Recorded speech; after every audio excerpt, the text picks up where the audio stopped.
आज की वीडियो बहुत ही कमाल की होने वाली है क्योंकि आज हम बात करने वाले हैं CUET 2026 की एडमिशन गाइड, जिनके अभी कल CUET जो कल रिजल्ट आए उसमें लो स्कोर आए हैं और वो मिस्टेक्स करने वाले हैं जो बाकी बच्चे भी करते हैं, और उन मिस्टेक की वजह से आप लोगों को जो मिलनी चाहिए वो भी नहीं मिलेगी। जो डिज़र्व्ड है, जो डिज़र्विंग कॉलेजेस हैं वो भी नहीं मिल पाती है। तो लो स्कोर का मतलब ये नहीं कि कोई भी कॉलेज नहीं मिलेगी। आइए इस वीडियो में बढ़िया जानकारी के साथ मैं बताता हूँ आपको। सबसे पहले बिगेस्ट मिथ क्या होता है कि एक अगर आपकी लो स्कोर है तो आपको कॉलेज नहीं मिलेगी। एक बच्चा जो 720 मार्क्स वाला है, अगर उसकी प्रेफरेंस शीट भी पुअर है ना, जो बहुत सारे बच्चे बिल्कुल भरने वाले हैं पुअर प्रेफरेंस शीट, उसकी जो 620 मार्क्स है ना, उससे भी कम लोअर वाली कॉलेज मिल सकती है। क्यों? क्योंकि उसकी प्रेफरेंस शीट बढ़िया स्ट्रेटेजी के हिसाब से नहीं है, बढ़िया गाइडेंस के हिसाब से नहीं है, और उसने सही से नहीं भर रखी है, उल्टे सीधे तुक्के मार रखे हैं, ऊपर नीचे भर दिया जो भी आगे आ रहा है। तो ऐसे नहीं भरी जाती प्रेफरेंस शीट। और रियलिटी क्या है, एडमिशन आपका कोर्स चॉइस पे डिपेंड करता है, आपकी कैटेगरी पे डिपेंड करता है, यूनिवर्सिटी पे डिपेंड करता है कौन से अप्लाई कर रहे हो, प्रेफरेंस ऑर्डर पे डिपेंड करता है, काउंसलिंग के कितने राउंड हो रहे हैं उस पर डिपेंड करता है, सीट्स कितनी अवेलेबल है उस पर डिपेंड करता है, और ये सारे फैक्टर्स आपके अपने कंट्रोल में है। ठीक है, तो आपको क्या अभी भी दिल्ली यूनिवर्सिटी मिल सकती है? तो देखो, जो टॉप की कॉलेज है वो तो आपको पता ही है कि उनकी कट ऑफ कितनी कितनी जाती है, और ये बच्चे खासकर वो बच्चे हैं जो जिनकी थोड़ी लो स्कोर है। तो कुछ पॉसिबल DU कॉलेज यहाँ पे आप देख रहे होंगे, जैसे राजधानी कॉलेज होगा, देशबंधु कॉलेज होगा, सत्यवती कॉलेज होगा।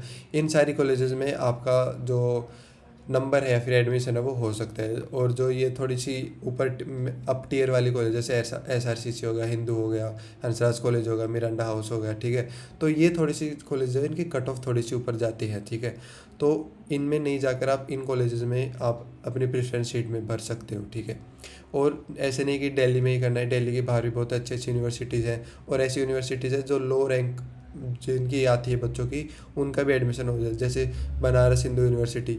इसके जो टॉप कॉलेजेस हैं उनमें तो थोड़ा सा पॉसिबल नहीं है, बट इनके जो मिड टीयर या लो टीयर कॉलेजेस हैं उनमें पॉसिबल है। इलाहाबाद यूनिवर्सिटी में, ठीक है, जो आपकी स्टेट जो यूनिवर्सिटीज़ है, जो या फिर अभी थोड़ी थोड़ी डेवलप हो रही यूनिवर्सिटीज़, वहाँ पे जा सकते हो। सेंट्रल यूनिवर्सिटी जैसे हरियाणा की होगी, राजस्थान की होगी, साउथ बिहार की होगी, ऐसे आप सेंट्रल यूनिवर्सिटीज़ में जा सकते हो। तो रास्ते भी बंद नहीं होते, रास्ते कभी बंद नहीं होते, चाहे आपका कितना भी स्कोर हो।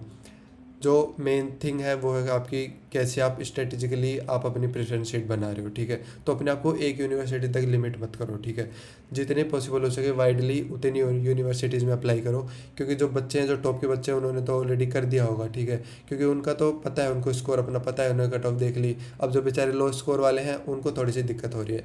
कल मेरी लाइव स्ट्रीम थी, मैं ये वीडियो तो बिल्कुल मैंने सोचा भी नहीं था बनाने की। कल लाइव स्ट्रीम थी, वहाँ पे बहुत सारे बच्चों की डाउट्स आ रही थी। मैं स्पेशली बीटेक के लिए बनाता हूँ, बट अभी कुछ जैसे बच्चों की क्वेरीज आई तो मैंने सोचा कि CUT के लिए भी वीडियोस बनानी चाहिए। तो मान लो आपका स्कोर है 650 से 700 तक, तो आपको क्या करना है, आप अपनी स्ट्रेटेजी कैसे बना सकते हो? सबसे पहले ड्रीम कॉलेज को ऊपर रख लो, कोई नहीं, ठीक है। कभी कभी होता है कि जो लास्ट के राउंड होते हैं, स्पोर्ट राउंड में तो होते हैं, उसमें कुछ बच्चों की जो नंबर है वो नहीं लेते हैं, वो जो टॉप के बच्चे, क्योंकि वो और कॉलेज में जाते हैं, क्योंकि एक बच्चा एक ही कॉलेज में अप्लाई नहीं कर रहा होता। फिर आप BHU की कॉलेज में ट्राई आउट कर सकते हो, बी जो कि एक स्ट्रॉन्ग सेंट्रल यूनिवर्सिटी है, और अच्छे अच्छे आपके जो प्रोग्राम करना चाहो मोस्टली प्रोग्राम्स आपको करवा देती है। सेंट्रल यूनिवर्सिटीज़ है, फिर उसके बाद है बैकअप ऑप्शन की। आप अगर ये नहीं मिले तो ये बैकअप मेरे पास यूनिवर्सिटीज़ या फिर ये प्रोग्राम है जो मैं कर सकता हूँ, मैं अपना साल वेस्ट नहीं करूँगा या नहीं करूँगी। ठीक है, तो अपनी एक कॉलेज के पीछे मत बैठो, उसके लिए अकेले के लिए वेट मत करो। ठीक है, वेट करोगे तो आपका ही नुकसान होगा। ठीक है, 50% आराम से अपनी स्मार्ट प्रेफरेंसेस भरो। ठीक है, जो जो बाकी बच्चे गलती करेंगे कि कुछ भी भर रहे हैं ऊपर नीचे, उनसे अच्छा है फिर आपको वो मिल सकता है, वो अलॉट हो सकता है। ठीक है, 600 से 650 के बीच में तो अभी भी बहुत सारी अपॉर्चुनिटीज़ एग्जिस्ट करती हैं, जैसे DU की ऑफ कैंपस कॉलेजेस होगी, इवनिंग कॉलेजेस, क्योंकि इवनिंग कॉलेजेस को कम बच्चे प्रीफर करते हैं। BHU की थोड़ी लो टीयर कॉलेज होगी जिनकी डिमांड इतनी नहीं है। जो सेंट्रल यूनिवर्सिटीज़ है सारे रीजन्स की, उनमें जाके आप ट्राई आउट करो। ठीक है, जो स्टेट यूनिवर्सिटीज़ है, जो आपके लिए अगर फीस की दिक्कत है तो अफोर्डेबल स्टेट यूनिवर्सिटीज़ भी बहुत है। अगर आप चाहोगे तो कमेंट डाउन कर देना, उसके ऊपर ही वीडियो आ जाएगी। ठीक है, और जो ओनली करियर पे या फिर कुछ ज़्यादा प्रोफेशनल प्रोग्राम्स, स्पेसिफिक प्रोग्राम्स पे जो यूनिवर्सिटीज़ ध्यान देती है, उन यूनिवर्सिटीज़ पे आप अप्लाई कर सकते हो। ये अलग से क्यों लिखा हुआ है? क्योंकि इन यूनिवर्सिटीज़ को ज़्यादा बच्चे जानते नहीं है। ज़्यादातर क्या जानते हैं? DU के जानते हैं, DU के टॉप कॉलेज जानते हैं। ठीक है, तो आपकी स्कोर ब्रैकेट में आपसे आप 40 से 60 अपनी स्मार्ट प्रेफरेंसेस भरो 4-5 यूनिवर्सिटीज़ में, तभी आपका जो है एडमिशन हो पाएगा। क्योंकि आपके जैसे ही हर बच्चा अलग अलग यूनिवर्सिटी में अप्लाई कर रहा होगा, तो ऐसी बात नहीं है कि कंपटीशन सारी यूनिवर्सिटीज़ में सेम होता है। ठीक है, और जो बच्चे होते हैं वो टॉप कॉलेज के पीछे ही भाग रहे होते हैं। अब जिनका स्कोर लो है उनको टॉप कॉलेज तो नहीं मिल पाता, बट मिड टीयर या लो टीयर कॉलेज तो मिल पाता है।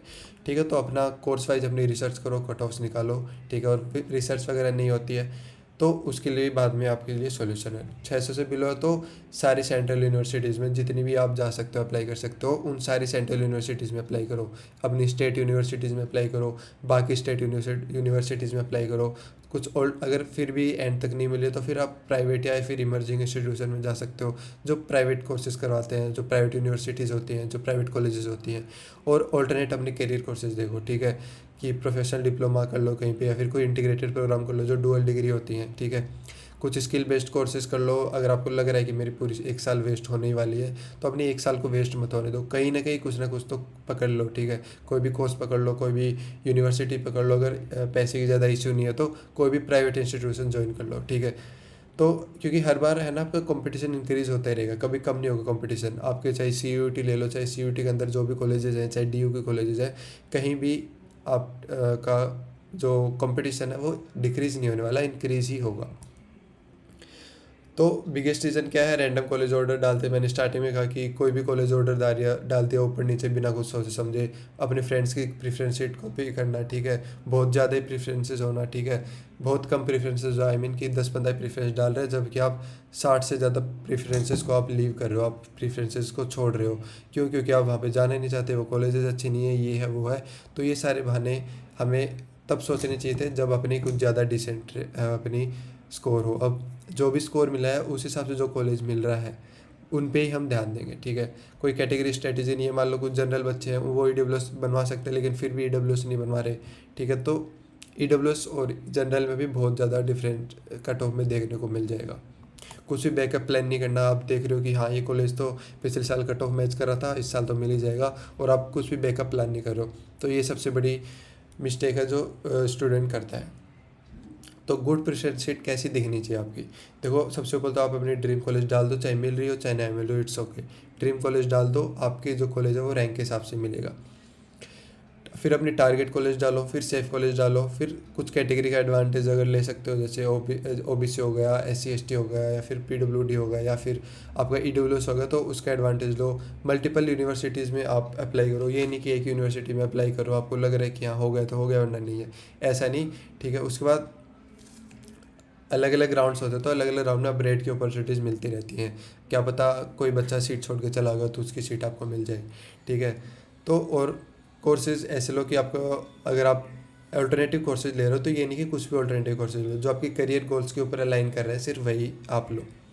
ठीक है, तो स्टिल आपको अगर पता नहीं है कि प्रेफरेंस शीट कैसे बनानी है, मैं स्ट्रेटेजी कैसे बनाऊंगा, मुझे क्या पता कि कहाँ कितनी कॉलेज है, कौन सी स्टेट कॉलेज है, कौन सी यूनिवर्सिटीज़ हैं, कौन सी अच्छी यूनिवर्सिटीज़ हैं जो मेरी जो स्कोर है उस पर मिल जाए, तो उसके लिए मैंने ऑलरेडी फॉर्म की लिंक नीचे दे दी है, वो फॉर्म भर देना। जो बाकी चैनल चार्ज करें उससे बहुत लोवेस्ट रेट में, आप जाके एक दिन में इतना उड़ा देते हो, इतना मैं चार्ज कर रहा हूँ। ठीक है, और 2 से 3 घंटे में आपकी स्ट्रेटेजिकल प्रेफरेंस लिस्ट बन के आ जाएगी। ठीक है, वहाँ पे आपको सब पूछा जाएगा फॉर्म में कि आपका ड्रीम टारगेट क्या है, आपका करियर गोल क्या है। ठीक है, आप कौन सी कॉलेज में जाना चाहते हो, कौन सी यूनिवर्सिटीज़ में जाना चाहते हो, कौन सी यूनिवर्सिटी में नहीं जाना चाहते, हॉस्टल वगैरह की फैसिलिटीज़ अवेल करना चाहते हो, सारी चीज़ों को मिला के एक बढ़िया काउंसलर्स बैठे हुए हैं, वो सारी चीज़ें बनाएंगे। आज तक BTech में मैंने 500 से ज़्यादा बढ़िया एडमिशन करवाए हैं बढ़िया कॉलेजेस में, और इस बार मैं CUET का भी ट्राई आउट कर रहा हूँ, क्योंकि कल शाम को रात को जो हो रही थी स्ट्रीम, उसमें बहुत सारे बच्चों की डाउट आ रही थी। वो बोले थे कि आप BTech वालों के लिए भी कुछ करो, तो येस, इट्स BTech वालों के लिए कर रहे हो तो CUET वालों के लिए भी कुछ करो। तो आगे ही आपके लिए ज़्यादा आपके प्राइस नहीं है, आप बिल्कुल लोएस्ट से लोएस्ट रेट में अपनी प्रेफरेंस शीट बना सकते हो अपने रैंक और ये अपनी स्कोर के हिसाब से। तो आई होप कि आपको सारा सब कुछ समझ में आ गया होगा जो जो मैंने पॉइंट्स बोले। बाकी मिलते हैं आपको किसी नेक्स्ट वीडियो में। Till then bye, take care.